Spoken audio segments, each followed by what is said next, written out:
Isang empleyado ng City Hall ang nahuling nagbebenta ng iligal na droga sa mga kliyente gamit ang modus na kunwari ay sari-sari store at nagbebenta rin ng mga panabong na manok sa tapat pa mismo ng Camp Bagong Diwa, Barangay Lower Bicutan, Taguig City. Naaresto ang may-ari ng tindahan bandang alas 11:50 matapos itong mahuling nagbenta ng 10 sachet ng pinaghinalang shabu sa mga undercover na pulis. Kinilala ni Police Captain Kenny Kamarkayan, hepe ng Station Drug Enforcement Unit, ang naarestong suspect na si alias John John, 46 anyos, casual employee sa isang tanggapan ng Taguig City Hall at may-ari ng sari-sari store sa lugar kung saan nangyayari umano ang mga bilihan ng droga. Bago ang sinagawang surveillance ng mga operatiba sa suspect, ilang mga concerned citizen na ang dumulog sa kanilang himpilan para i-report ang mga kahinahinalang aktibidad sa tindahan pagsapit ng gabi. Maliban sa nabiling 10 sachet ng shabu na may timbang na humigit kumulang 36 grams, nagkakalaga ito ng 244,800 pesos. Na-recover sa suspect ang 500 pisong bypass money at 6 na piraso ng 1,000 peso bill na model money. Ikaw, Jonathan Bacagto, ni Pascual. Ako si Police Corporal Dr.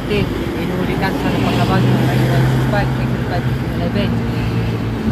Ikaw ay may karapatang manahimik. Mga pwede gamitin laban ng pabong sa namang hukuman dito sa ating Pilipinas. Ikaw may karapatang kumuha ng sarili mong abogado at wala kaya nag-offer na ibibigyan ito. Ikaw ay may karapatang di kumuha ng sarili mong doktor at taga-suri at kung wala kaya nag-offer na ibibigyan ka rin. Naintindihan mo ba ang iyong mga karapatan?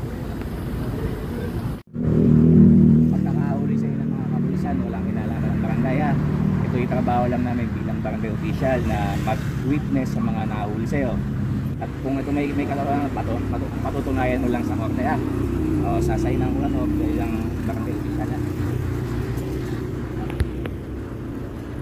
Kulungan ang kinasadlakan ng 6 na individual matapos mahuli sa aktong nagpapat session ng mga otoridad sa Manuel L. Quezon Street, Barangay Wawa, Taguig City.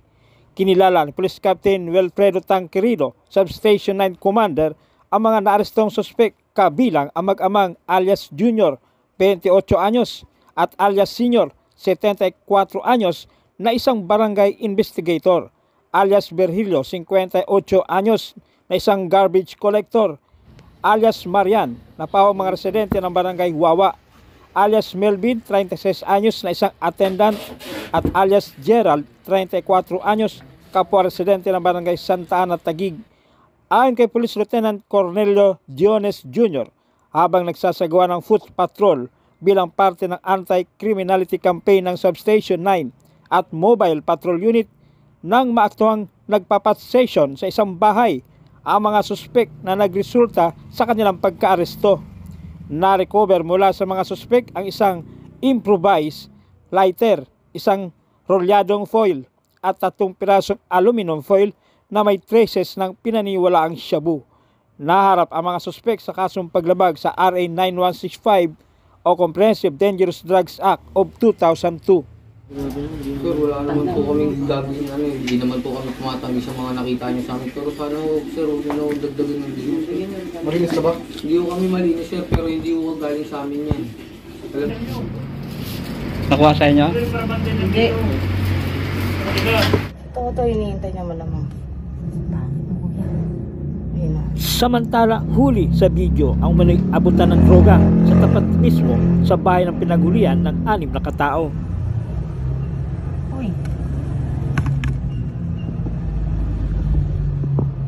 Patrolman Batangoy, mga kasama ko SS9 sa NPO ay naaresto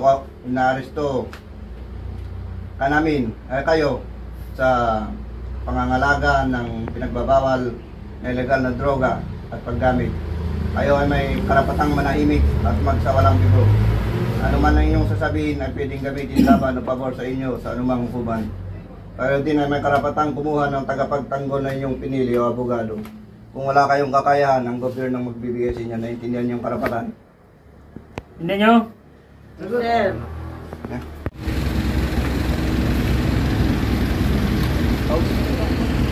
Ikaw huwag kang magtamang ilalang asit ako ha. Asit ako. Ikaw sinabi ko asit ka, sinabi ka ako. Sabi ko yung kalbo, nagtuturo ng ano. Ako? Ng ano.